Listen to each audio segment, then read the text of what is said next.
In the year of 1891, José Rizal arrived in Biarritz, a quiet coastal town in France, seeking rest and solace. After years of struggle, political unrest, and constant movement, he sought refuge in the tranquil beauty of this peaceful town. It was here, in the villa of the Boustead family, that Rizal found a temporary sanctuary.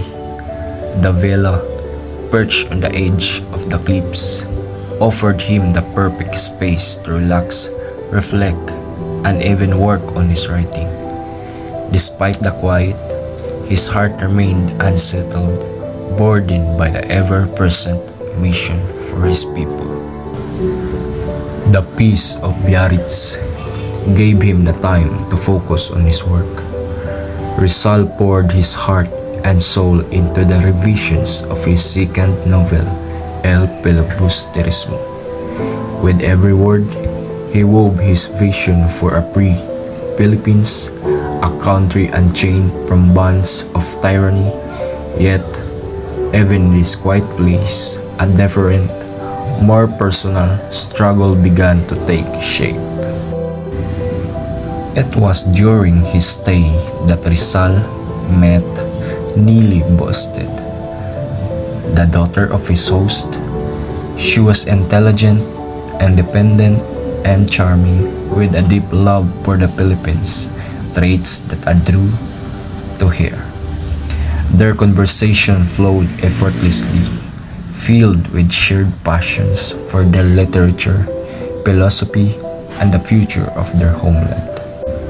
As the days passed, the bond between them grew, and Nelly, Rizal found a kindred spirit, someone who understood his deepest thoughts and ideals.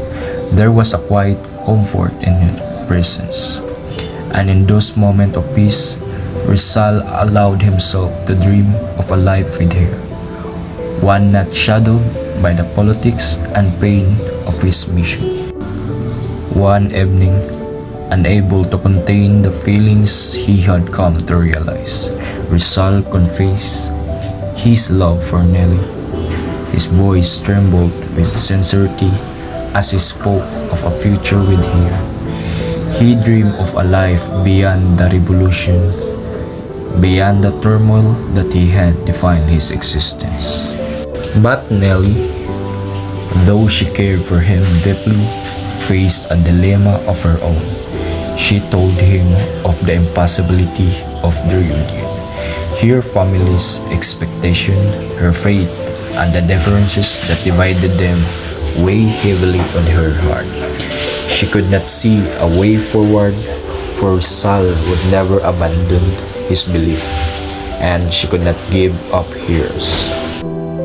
In that moment, Rizal understood their love, though real, was not enough to overcome the barriers of religion, family, and destiny.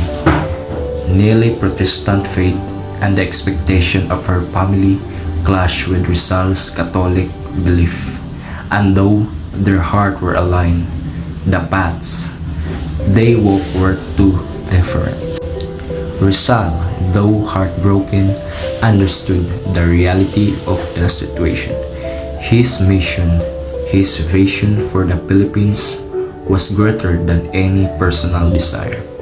The love he felt for Nelly could not outweigh his duty to his people. As the days in Biarritz came to an end, Rizal knew that he could not stay. His work was far from over. His love for Nelly would remain a bittersweet memory, a love that could never be, and so he left Biarritz behind, carrying with him the weight of his people's hopes and the quiet ache of a love unfulfilled.